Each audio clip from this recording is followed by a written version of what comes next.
Can Peter Parker's renewed romance with Mary Jane Watson survive a run with Fred Myers, aka Boomerang? Well, let's hop into Amazing Spider-Man issue number 6 and find out for ourselves, shall we? Alrighty then, so as we join the comic, we check on in with the Vulture, Adrian Toomes. He's hunting down a member of his gang who seemingly stole from him. What exactly one would steal from an avian-themed geriatric supervillain is beyond me. Maybe he took his Werther originals, maybe he took his Perry Mason box set. The situation takes a turn for the trippy when the Vulture catches up to the guy, only to have a stain on his shirt start talking to him and giving a big long monologue. No, Toomes doesn't have dementia, not yet anyway. This turns out to be a highly elaborate plot put into motion by Black Ant so his partner Taskmaster could get into position and capture Vulture. You'll recall that the Beavis and Butthead of the superhero universe over here had gotten busted out of jail in the previous issue, and now it looks like they're doing dirty work for that mysterious blue centipede guy who's been trying to ruin Spider-Man's life. And while we're on the subject of ruining Peter Parker's life, that's exactly what his roommate Boomerang is doing right now. He's creepily watching him and MJ from the doorway while they try to have a makeout session. The crazy part is, everybody absolutely loves Fred. MJ thinks Pete's being too hard on him, and even Rand Robertson, social worker, thinks that he deserves a second chance. Oh, and they're well aware he's a supervillain too. This is the best part right here. You see, Boomerang is actually something of an American hero right now after the events of Secret Empire. You see, he was selling Hydra secrets to the good guys, which means when evil Captain America was defeated and Hydra fell, he got a full pardon. He also got shot in the head and killed by the Punisher, but hey, no one remembers that. Kobik fixed it and brought him back to life, even though she didn't bring back Black Widow or Rick Jones. Spider-Man is 100% certain Boomerang is up to no good and tracks him to see where he goes at night. Turns out he suits up to play poker with his buddies from the Superior Foes of Spider-Man, another Nick Spencer creation.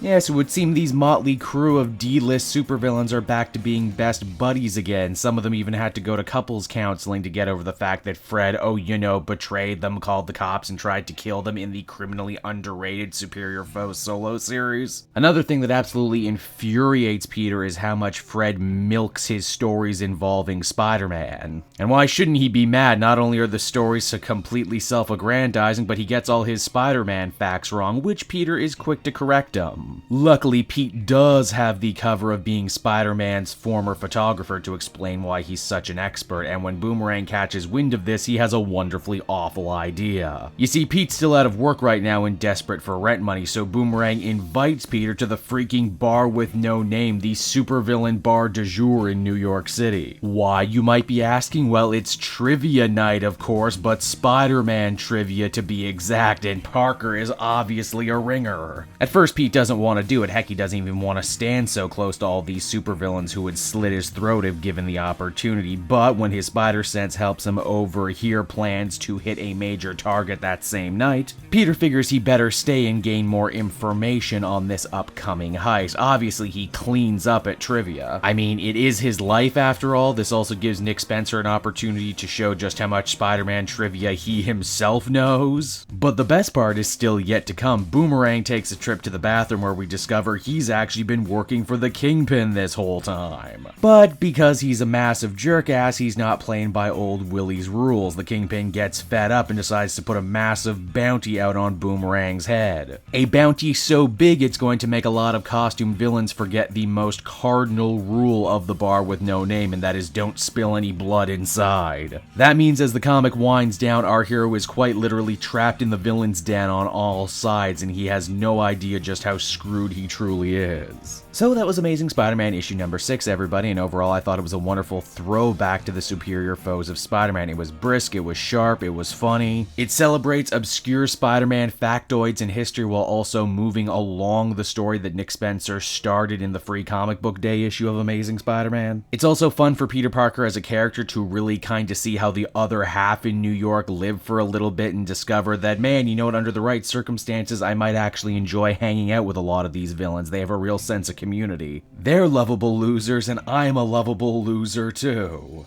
Overall, I think I feel comfortable giving this comic an 8 out of 10. It was just a real fun time from start to finish. Hey there everyone, it's your old pal Cape Joel, and I want to thank you so much for watching to the end of the video. I hope you enjoyed it, and if you did, why not check out some of these other videos I have available from the channel. Then you can follow me on Twitter and Facebook at Cape Joel, so you're always up to speed on what I'm doing next. And hey, if you're feeling in a supportive mood, You might also want to check out my Patreon link down in the description. Patrons get exclusive access to videos and content before anyone else, and you can do so for as little as $1 a month. I would really appreciate it. And until next time, everyone, I've been Cave Joel, and I will continue to be making comic book videos that smack of greatness. Bye-bye, everyone.